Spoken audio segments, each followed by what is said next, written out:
So, I don't know if you guys realize this, but we have finished the whole year of Parshas. My name is Rabbi Yitz Jacobs. And we are now starting back at the book of Genesis. And a lot of us, when we think about Adam and Eve in the Garden of Eden, I don't know about you, what came to mind was like apple juice. Yeah, Adam and Eve apple juice, like fairy tales and all these things. And as I started learning a little bit more about Judaism, I said to myself, you know what? There must be something more to this story.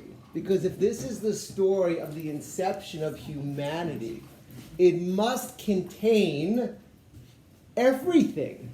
Who we are, what we are, why we're here, what the purpose, it must contain everything. This is our story, right?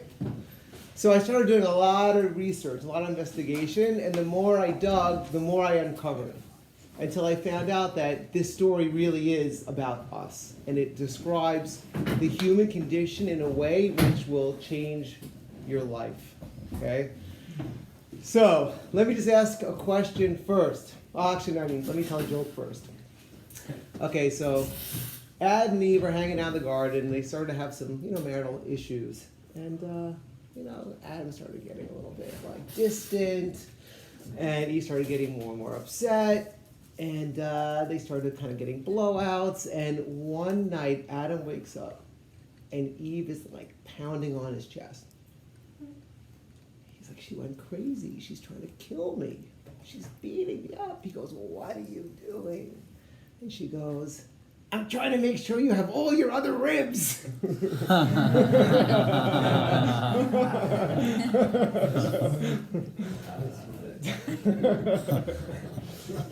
Okay, so who were Adam and Eve? How are they different from us? And what's this situation that they're put into? Was it like a booby trap? Right? Like God puts him in this garden. He says, hey, you can eat from all these trees except for that one. Now, when someone says that to you, what do you immediately want? You want that one. You want that one, right? I mean, was this the test? I can't eat from that one. This is so hard, and what is God doing? Why is God putting us in this situation? What's really going on? Can we get past a very, very young understanding? Because most of us, when we learn these stories, what age are we? 65. Honestly. 16? Okay, so you're older than most people. What age are we when we learn these stories? 6, 7. More like 6 or 7. And therefore, what mentality are we using to process these stories? We are all sitting in a 6 or 7-year-old mentality as we access these stories in our minds. Now we're adults. We need to relook at them. So what's going on? Was God booby-trapping Adam so he would fail, right? And who was Adam? What was he doing there? And, if this tree was the tree of knowledge, does that mean that he didn't have knowledge before this? He was lacking knowledge, and now he benefits from eating from the tree because now he's knowledgeable? Why would he benefit from doing something wrong? You hear the questions? Okay, so let's look at Adam first. And when I say Adam, who do I mean?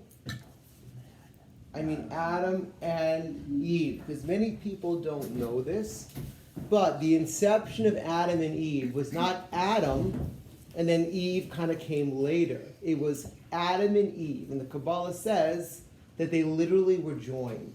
In other words, it was one being who had the full complement of male and female qualities. So when we say Adam, we do not mean a man. Okay, we mean a total being. Before man and woman were split into genders, you were one. Okay? And this is actually true for all of us on the level of our soul. There are 4 levels of the soul. And at a higher level, your soul is split into male and female, and then at a higher level, it becomes one again. And that's why we're all seeking to find our soulmate, because that's the completion. So Adam, when he first was born or was created, Adam was still in this state of connectivity, right? Male and female connected. Okay, why did God separate them?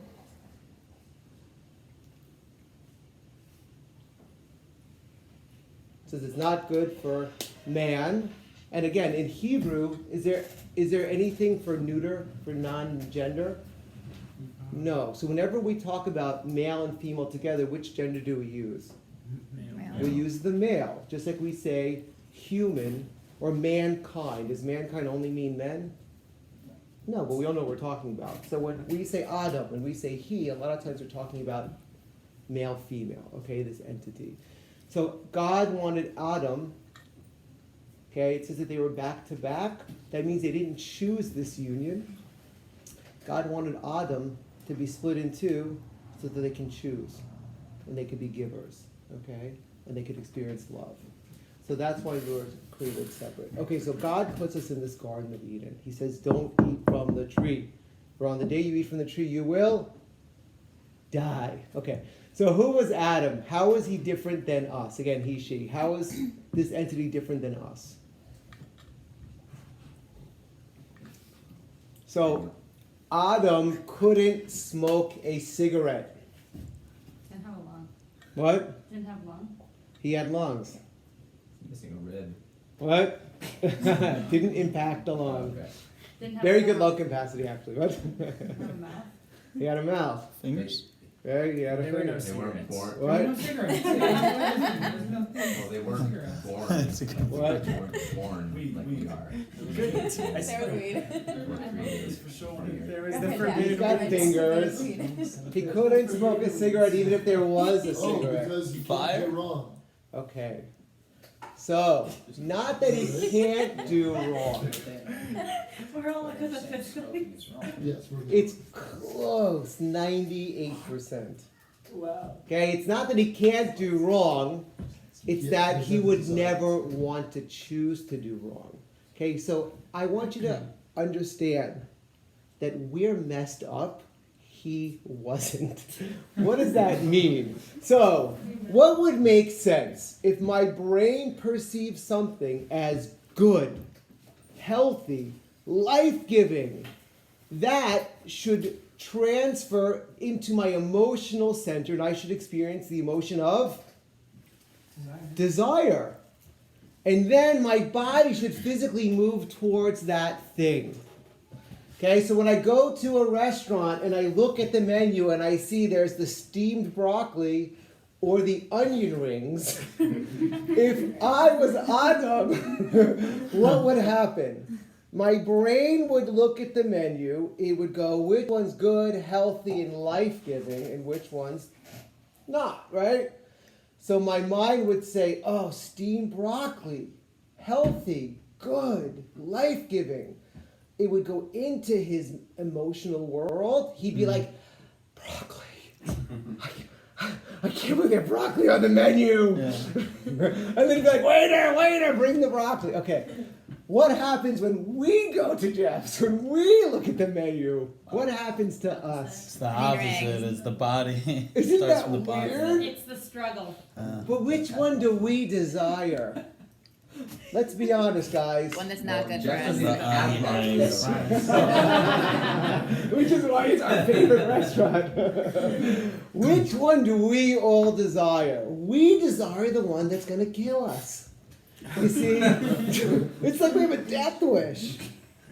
Adam couldn't smoke a cigarette because his brain would say, this will cause death. His body would say, repulsion. I feel disgusted and repulsed. And he would naturally want to separate and distance himself from a cigarette. Now, could he force himself to smoke a cigarette? Yes. Could you right now cut off your own nose? Yeah. You could. Would you want to? No. Okay, so that's like Adam smoking a cigarette. He could do it, but why? There's nothing in him that wants it. Okay? So Adam was different than us. It says that he was a creature of light. Okay? Which means he was a creature of wisdom. He was light. He was knowledge. Okay? Adam, it says, could see from one end of the universe to the other. We're not talking about a person of limited capacity. We're talking about a person who's so connected, who's so plugged in. Okay, he could name all the animals. That means that he could see into the root, the soul of each animal, And he could see which aleph-based letters were making up the animal's soul. And he would pronounce that. It says whatever he named the animal, it was his name. Why? Because he named the animal's essence, and it was accurate. Okay, so this is who Adam is. He gets plopped down in the middle of the Garden of Eden. Okay? He gets split in two. And now he's told, you can't eat from the tree of the knowledge of good and evil. Right? Now, there was another tree in the garden that was of significance. Does anyone know what it was? Tree of life. Okay, it was called the Tree of Life. Eitz Chaim. You guys ever heard of Eitz Chaim? Where you guys heard of it from? Correct. Who knows it? Let me have it, guys. Eitz Chaim. Here, labachazikim bo. Okay, what is it talking about? It's a tree of life for those who grasp it. What's it talking about? Torah. It's talking about the Torah. What else is called an Eitz Chaim, a tree of life? The Torah. So we have one tree called the Eitz Chaim, which we're equating now to the Torah. We have another tree called the Eitz Hadas, the tree of Das.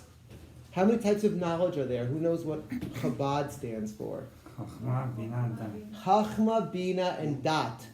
How many types of knowledge are there? Okay, which one was this tree?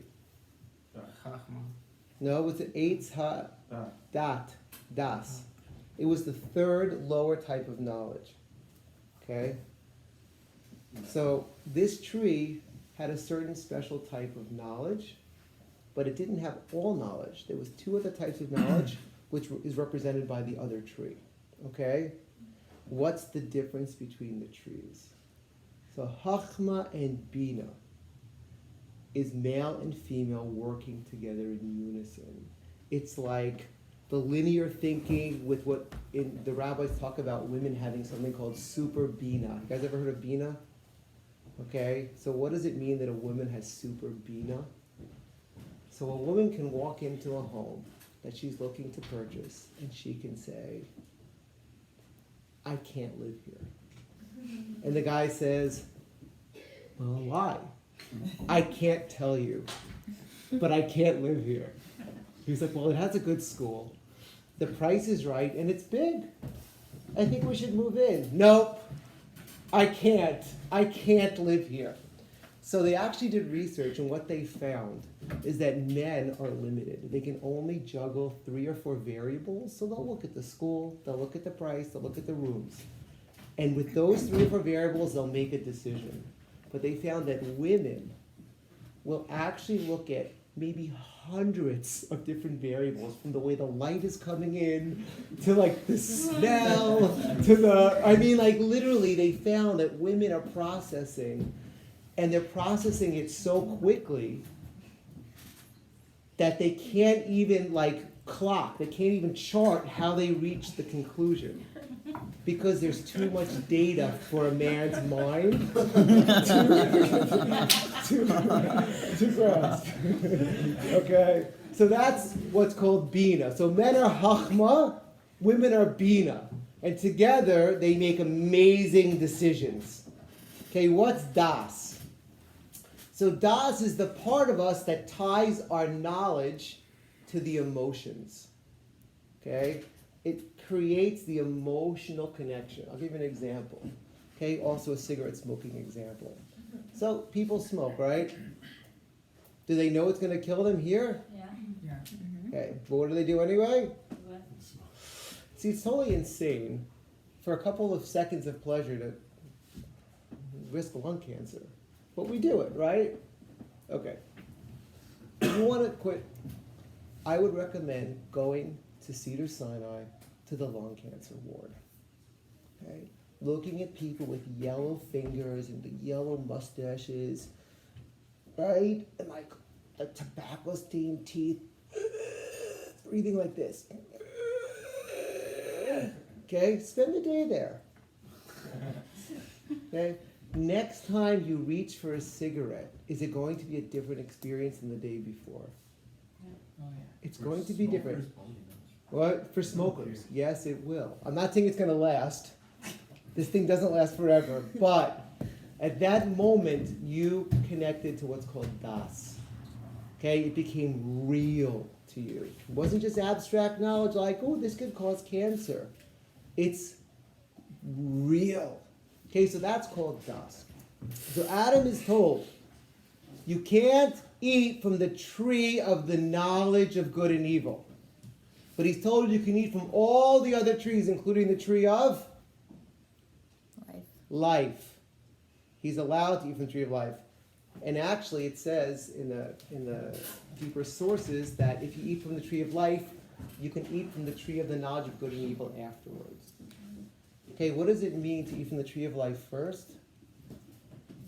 It means to put what you know as good and true as your primary way of cognating the world, and then using your emotions to amplify what you know.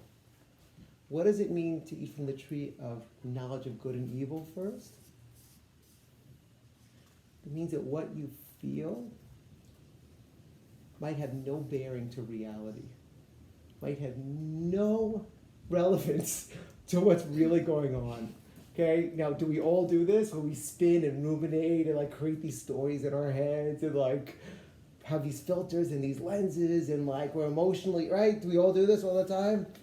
Okay, we live these stories. So all of that is because of eating from the tree of the knowledge of good and evil. Yeah, we all do this. Okay, so we're messed up. We're mixed up. We chose it. It used to be that we were wired accurately, and now we're wired in such a way where we want something which feels good, even if we know it's going to kill us. Does that make any sense evolutionarily?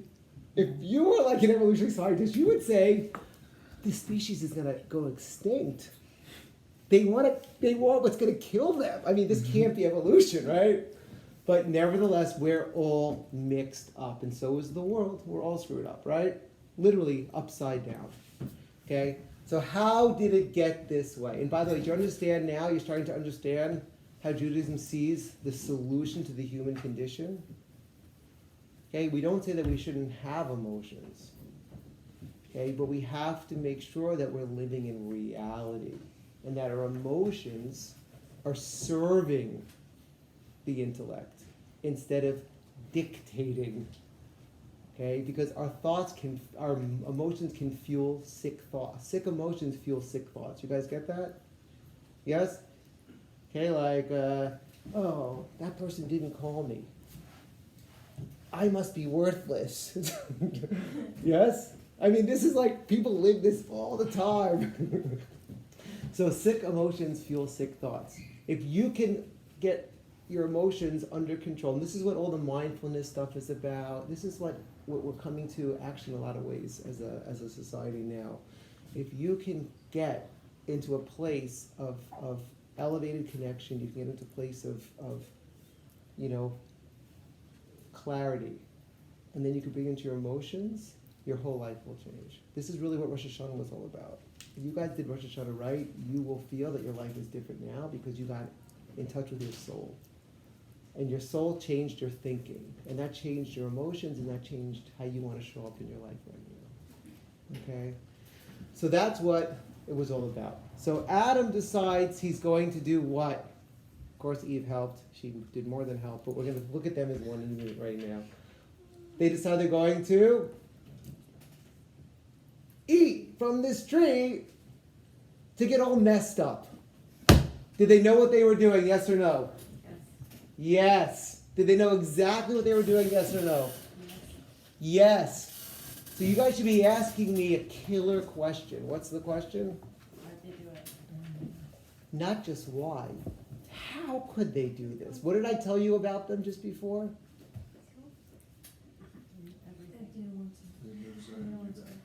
Not only didn't they have a desire to go against God's will, but they were repulsed by it. It wasn't like you and me that I'm like, oh, that cake. Oh, that cake. You know what I mean? I mean, imagine it was like, a pile of poop. Like, I want to eat that. You're just like, oh. I mean, that's like, so How could this happen? How could this happen? How could it be that Adam chose this? Now, one of my principles is, if you would not very likely make the same decision as the person in any one of our Torah stories, you don't understand anything about what's going on.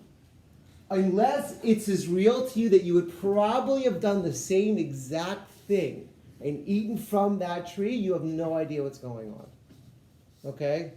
So let's try to figure out what's going on. So, enter the snake. Do we believe the snake was this little creature crawling on the ground with like a forked tongue? No. You know, just like Adam was kind of in this like ethereal state. It actually says he was in one world higher than ours, which wasn't really physical, it was more like light, energy. He was in an energy world. So the snake was a type of energy. Intelligent energy, just like Adam was. It was a spiritual energy, okay? The spiritual energy came to Adam. He said, hey Adam, what are you doing here? What are you doing here in the Garden of Eden? Why are you here? So what did Adam answer? And let me just actually give you one more piece of background. Here as opposed to where else would Adam possibly be? With God in heaven. Non-existent. Good. Yes. And when did we achieve that in our religion? When did we say we get there? Dead. Okay. What's it called? Shemaim. Okay. The next world, or Olam Haba. You guys ever heard that before? Wrote it down. Okay, so we call the afterlife, we call it Olam Haba. Okay, the Garden of Eden is not Olam Haba.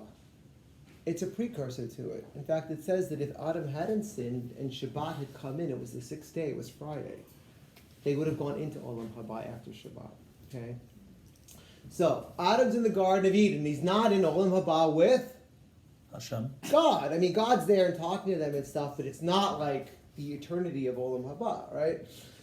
So the snake says, why are you here, not in Olam Haba? What are you doing in here? What's this place about? What's the Garden of Eden for? What's the purpose of you being in this place? And what did Adam say? Why was he there? Why wasn't he with God? What was he doing there? What's the purpose? What's the point? God put him there. Why? Did Adam know why? Did he know? Yes. We're going to assume that Adam knew everything.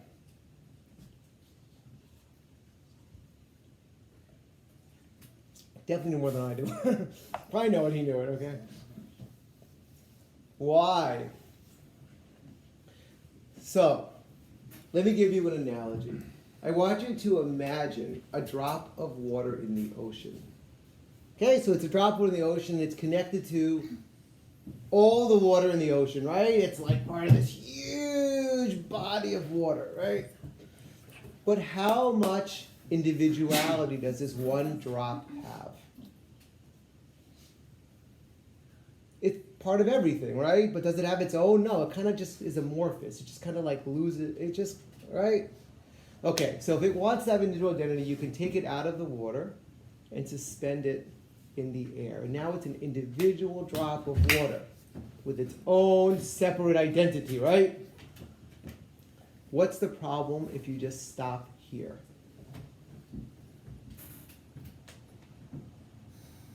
The problem is it's now disconnected from its source. It doesn't want to be that way all the time. But when you drop it back in the water, what happens? It loses its individual sense of self. It's just gone, wiped out. So there's a problem here. If you say that the ocean is God and the souls are the drops of water, so when we're with God, we're just part of the everythingness. There's no me to enjoy God. There's no me to receive the gift of eternity, of experiencing eternity. There's no me. The only way you can create a me is by creating a separation. Okay? A separation. Now there's an individual me. Now there's something which can receive eternity. But if I stop there, I'm pretty lonely. I'm disconnected from my source, right? All it's about is me. I'm not connected to something greater than me. So God has to give us the ability within a certain range to move further away or closer depending on our choices. Just like the earth is exactly the right distance from the sun. Too far away would be frozen, too close would be gaseous, but within the earth itself, there's parts that are colder and parts that are hotter, right? So God gave humanity the ability of coming closer and further away, okay, within this range of free will. So Adam's in this garden, and he is there to create an individual sense of self, so that there is a self to receive God forever. That's why he's separated from God. If he was just with God, there wouldn't be an Adam, right? So he was separated in order to create a selfhood, an individual selfhood, that can then go back into the ocean of God and bask in the light and experience it and enjoy it forever. Okay? That's what we're all doing here. This is us. This is why we're all here. I'm telling you now our purpose. All of us. This is our individual purpose. But right now we collectivize as Adam. So that's why Adam was in this Garden of Eden, and then he would go on to the next world, right? So how do you earn your individual identity? How do you earn that? Making choices. You have to make choices which can reflect you, because you can choose many different things, and the things that you choose show what you consider to be important, correct?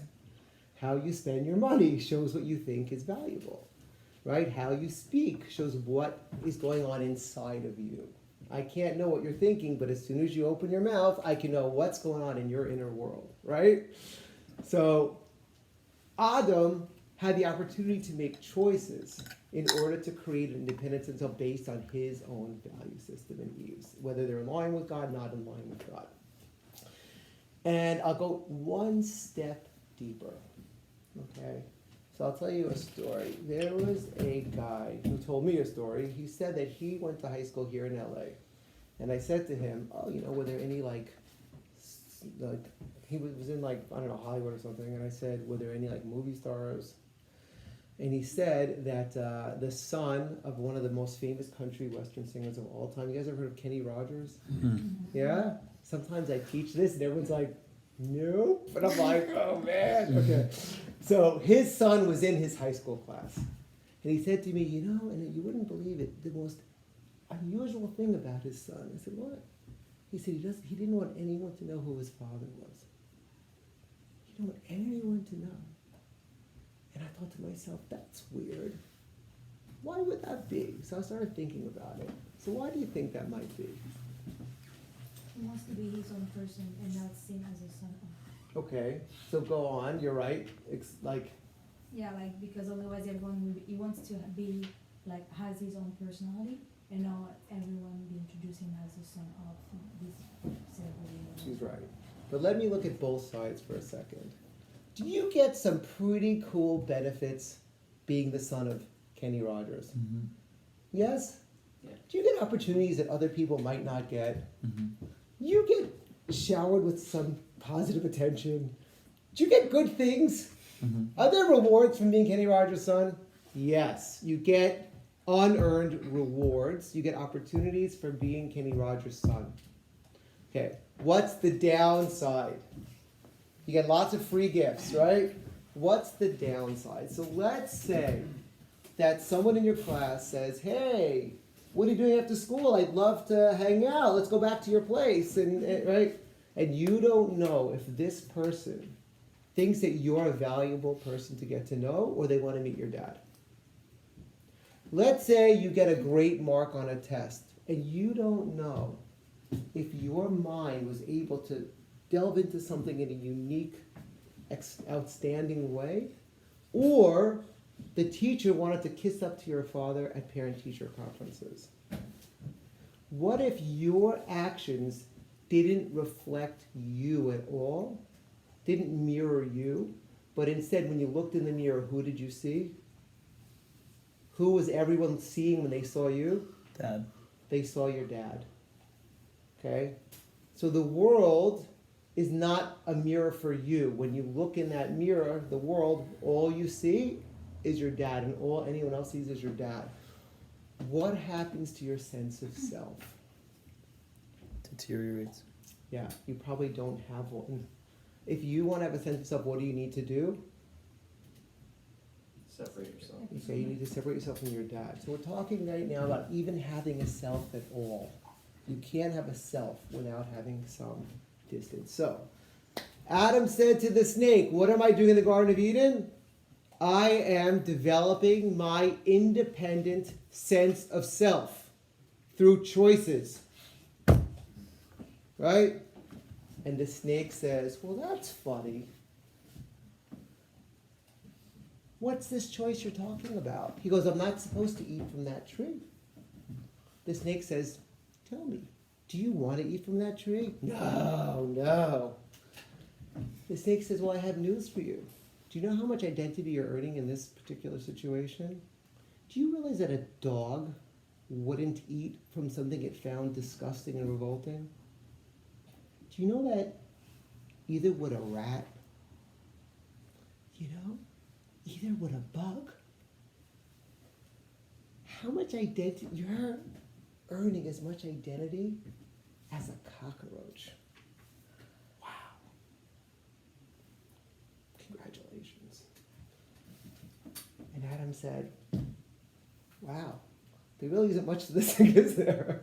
What kind of identity am I learning? I mean, an animal would pass this test. Like, how much identity am I earning?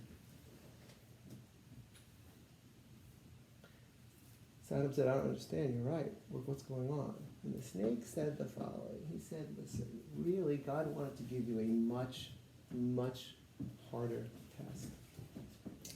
But he didn't feel like it was fair to just drop you in it. It's like, imagine someone dropped you into the bar exam. No warning, no buy-in, no preparation. What would you say after you failed? Whoa, hold on. Let's not make any assumptions. Thank you. Eris, what would you say after you failed? Obviously, if you were just dropped in the situation and Yeah. didn't have any expectation, like Yeah, and you'd say that wasn't fair. That wasn't fair. Now, is God a fair God, a righteous God? Okay, so God can't just put you into this situation. But what God can do is he can give you the opportunity to choose to take the bar exam. Right? Really, what God wants you to do is he wants you to eat from this tree where your sense of clarity will be muddled. And now, good and evil be mixed together. It's the tree of the knowledge of good and evil mixed together. You guys know about duality? They talk about duality. So this is where duality was invented. Good and evil, duality. This is the beginning of duality as we know it. Yeah. But then why would God say, don't eat from the tree? So, to give him a test. If he said eat from the tree, where's the test? But why just say nothing at all? That's how it says here. Well, the point is that Well, no, I understand why they created the tree for the test, but it's a step beyond it because you're saying, in your example, it's saying like he wants him to have the choice of whether or not to. it could have been anything. It could have been anything that he told him not to do, Wait. and him doing it would have been He him. just assumed something that I didn't say. He just assumed that he was supposed to eat from the tree. Who told Adam that he was supposed to eat from the tree? The snake. Correct. That's all we know so far. Okay? So, what would you do? Does the snake make sense? Yes. Are you earning any identity to any significant identity in this situation? No. You and the cockroaches, right? Right? You and the ants. So, what would you do? Would you choose the test to earn real identity, to come back to God? Or would you not eat? What would you do? Ask more questions. Of who? Ask The more snake. questions of the snake or the devil. Try and figure out more of the context of what's going on. Is this really a test? Is he telling the truth? Just try and figure out what's going on. So the snake told you what I told you. He's sticking by his story. He's not going to give you any hints. And God seems to be kind of silent on this one. He's like, I told you what I told you to. Yeah. Maybe check out his surroundings, see if there's any additional insight he can gain from anything else. Okay. Just to try and figure out what the best choice might be. Okay, so you've done that, and now you're stuck with the same choice. What would you do? It's tough. Look, it's serious. Tough. Did I tell you that if you aren't agonizing and very possibly making the same decision, you don't understand the story at all? Do you guys get it now? Okay, it's an agonizing decision, right? Yeah. I have two things I'm trying to wrap my head around, because Adam in the scenario, or at this point, knows everything there is to know, right? So if Adam knows everything, and also Adam isn't tempted to do the wrong thing, right? Well, this is the key, because the snake is telling him that this is the right. But God told him something different. Okay, but the snake is explaining that to Go on. Right. Yeah.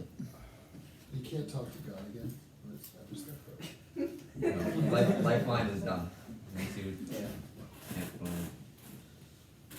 I just don't understand why Adam would want something that has reward, but he doesn't know what is reward, because for him he got everything. Like a reward gets someone who has free will, but he doesn't know what free will is, and to know that he will get something else. Yeah, he does. How That's does what he he's know? doing. That's exactly why he's in the Garden of Eden and not in Olam Haba, because it's the place of free will. Olam Haba is the place of no free will. It's a place of just with So God. even before he ate from the tree, he already had free will. That's why he could choose to eat from the tree or not. But isn't the free will comes when they have a choice to good and bad? That made it a much harder choice. But they have a choice. Hmm. He's exercising free will. We see that. Had he already had the knowledge of good and evil, what would he have done? What do you mean? This is the knowledge of good and evil mixed up. Okay. You know how we're mixed up? And everything we can argue is good, right? That cigarette is good or bad. Well, that depends, right? We have different voices in our minds. We have different, right? That's how we're constructed now. That's duality. You guys ever study physical philosophy and duality versus, right? So this is the inception of duality, that this is the world of opposites now. Okay, that didn't exist before. It was a world of echad, oneness. That was what we were created in a place of oneness, not duality. Our choices created a world of duality. The Garden of Good and Evil is the tree of good and evil is the start of duality as we know it. Okay? So he chose a world of duality instead of a world of oneness with God. He chose to fracture our personalities, fracture our understanding, fracture our emotions and our mind. Okay? He chose to mess us up, mix us up. All so he could earn his way back and pass a very hard test. So he could have much more individualized identity and really have more reward. What would you do? Oh, I had another question. Because maybe I'm getting ahead also, but Eve was the one who ate it initially, right? Yes. And then she brought it to Yes. Adam. And so at that point, did she make the decision for him, or was it like a two-step process, or like what? I do this class over probably 6 classes. I have a whole class on why Eve ate. This is a class on why Adam ate. Okay? But I will tell you, 6. yeah, but I will tell you that if Adam was held accountable for this decision, which he was, it must be that he was accountable for the decision. Okay, so you can't just say that she just slipped it to him and he didn't realize what was happening, because no one's accountable for that. Right. Yes. He did then kind of like blame it on it though, right? When God came, he was Yeah. like, well, And so did God, yeah. He was mad. How many times do we get caught in the act and we go, blame? she did it. She said to do it. Yeah. If you want, I can do my 4 elements class, where the 4 elements, which is like anger and fear, you'll see Adam's 4 reactions after he eats. Huh. Right? So that's when our entire emotional defense system, right? All the things that keep us out of reality to protect the ego. Okay, they happened right after the eating from the tree. But anyway, that's another class. Okay, so what would you do? Who here would eat from the tree? Who here would not? You're told not to eat, don't eat. Okay, alright. So many other trees. Who here doesn't know? Undecided. Yeah, it's tough. I have to be there. Okay, so Don't I have to eat. be there. what? Don't eat from the tree. Okay, it's not that easy because again, Adam believed, and this is the only way the snake could get him is if he gets him in the mind. He has to believe that it's true and good and right Sneaky snake. to do it, right? He's a snake. But So wait, for clarification, all right. So Adam is like here, God is up here. The world we're in now is like here, Yeah, right? So Adam knows that if he eats from the tree, he's gonna go down here. correct. But if he does right in that world, then he goes all the way up here. The distance from here to here versus here to here Mm-hmm. means that much more identity Mhm. and that much more me for eternity Oh, okay. receiving reward. Right. So even if he didn't, the next day he would have been there. The next day he would have gone up. Right. But it would have just been like he was just kind of following orders, like just. Well, here's the question, guys. Ready? At this point, remember the snake said it's an easy test? At this point, is it an easy test or a hard test? Nothing changed with the snake. It's the same trees, everything. At this point, is Adam in an easy test or a hard test? Depends what he wants. Does he want the potential for a higher reward, or does he want a quote-unquote easier path to get that? True, and actually that is what the rabbis say was the flaw of his ultimate motivation, was that ego, wanting more for him. Okay, but at this point, the snake introduced a different choice with a different meaning. And now Adam has a very, very hard test. You understand? So now the whole proposition of the snake that there's no hard test, does it exist? Okay, so now there's a very, very, very gut-wrenching hard test, which is going to truly define who Adam is. Is he a servant of God, or is he an individualized ego? Now, do we have both? Is it good to have both? One has to be developed and has to be that which receives God forever, right? But Adam was put in a position where he needed to decide which one was his primary identity and which one was his secondary identity. And he chose his individualized ego. And with that decision, they dropped out of the Garden of Eden. Okay, they were no longer creatures of light. In Hebrew, the word for light is or, right? With an aleph. What is the word for skin? What is it? Or, with an ayin. So the or, that was who he was, light, was now encased in skin. He became a physical being. And our primary identity, if I say to you, point to you, what would you point to? Usually here, but. Okay, most people point to here. Some people point to here. Okay, no one points to their soul. Okay, if I say, do you have a soul? People go, well, I think I do. I don't think I do. No one says, what do you mean? I am a soul. Everyone's like, I think I have a soul. Yeah, I definitely have a soul. So who's the I that has a soul? Okay, what's our primary sense of self? Physical. Okay, why? Because our physical sense of self had a 13, for girls, 12-year head start. This is why there's childhood. Because for 12 years, and for boys, 13 years, I'm sorry, we take longer to develop than girls, the lower part of our brain. And you want to think crazy? So, what do they call this in science? This part of the brain that is fight and flight. That's our reactivity. Lizard that's, brain. Okay, the lizard brain, or really, they don't call it that. They call it the Animal brain. reptilian brain. Okay, what was the snake? Reptile. Well, it became the reptile, or it became a snake. Do you understand? It's literally talking about the reptilian brain taking on predominance in the hierarchy of our sense of self. This is what's going on in our story. Okay, Did yeah. Adam know that this was the decision that he was making though? Adam knew, but he had no idea it would be this bad. He had no idea. He'd be like, oh, it says, so here's the proof, right? Everyone forever. So he eats from the tree, right? And what does he do immediately? He regrets. Like, oh, Realizes he's naked. Okay? Oh, He covers himself because he was naked. Now, did he not realize he was naked before? He knew. He knew he was. What It changed? wasn't embarrassing. Physicalness. Shame. Wait, he didn't have a body. How was he naked if he didn't have a body? Okay, well, it's like this Okay, good question. Yeah. It's this, right? This intermediate state. Okay. He was more self-conscious. What?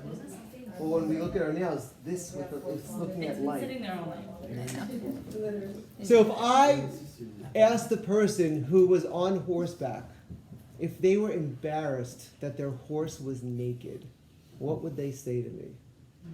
They're always naked. It'd be weird to have clothes for Yeah.